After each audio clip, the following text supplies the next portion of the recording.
Hello everybody and welcome back to the NW Sportscast. The Mariners, they lose another heartbreaker and lose their sixth straight series against the Toronto Blue Jays in a packed house at T-Mobile Park.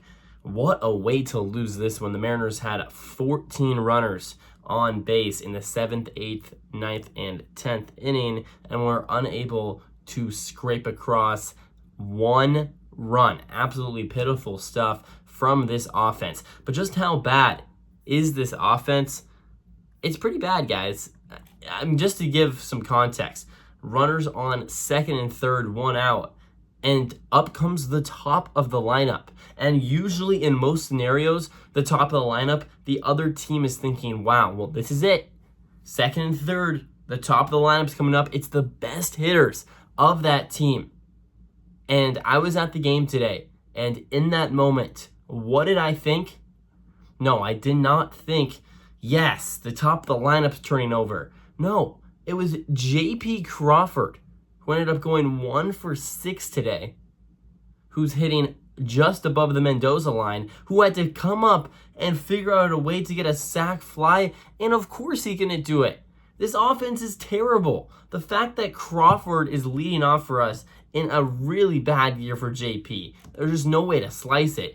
And then you have Garver in your 2-hole with the year he's having. Come on. I know he had 2 hits today. He had a nice day at the plate with that big 3-run shot into left field.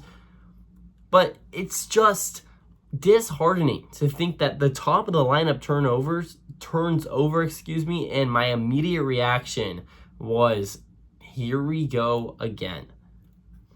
Typical stuff. Mitch Haniger, he had a chance to come up and be the hero. Of course, he didn't do that. Demo had a chance. No dice.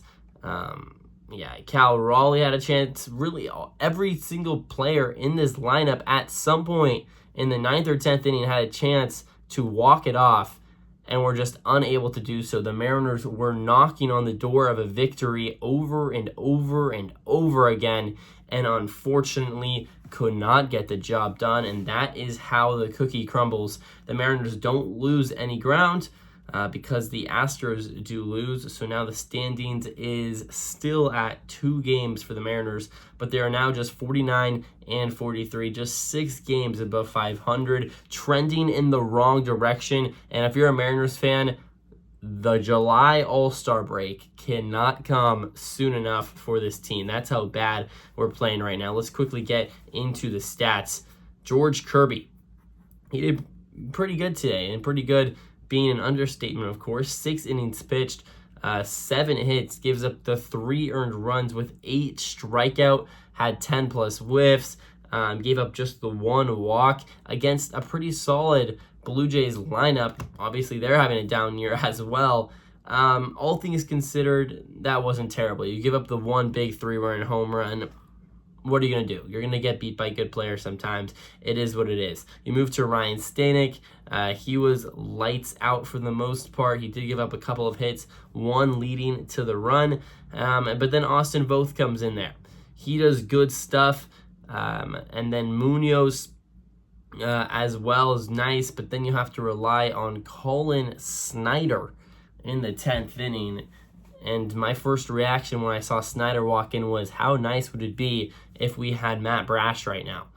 Or if we had, a handful of different guys coming in and getting the job done in that 10th inning. It would have been great. And Snyder looked pretty good, in all honesty. But then with the runner on second base, I believe, unfortunately, you let Varsho knock you up. Credit to him. He's hitting below 200, but he's still a major league bat, and he shows it there, and he gets the game-winning RBI. On the offensive side of the ball, Crawford goes 1 for 6, Garver 2 for 5. Cal Raleigh goes 2 for 6, Raley went 1 for 5, and France went 1 for 5. Almost everybody played in this game for the Mariners. A lot of pinch hitters, pinch runners, etc. Julio came off the bench and made a surprise appearance with a hit by pitch. But then Josh Rojas went 0 for 3. Polanco went 0 for 4. Dominic Canzone went 1 for 3. Robles came through with the big home run, the solo shot that ended up being the difference in extending this ball game. And then Julio pinch hit and got hit with a pitch. And then Demo came in, and he did go 1-for-1 with a hard hit ball, but it ended up to not matter. So the Mariners, they now are to 49-43. And this is really disheartening. It really is. Answers. The Mariners are looking for them. The fans are looking for them. Everyone is searching for a sign that this Mariners offense is alive, and they're not showing it to them. The 4 runs today, but in the fashion the Mariners scored and in the way the Mariners should have scored about 3 or 4 more between the 8th and the 10th inning, it makes it really hard to continue to watch this team and feel confident about their chances to win.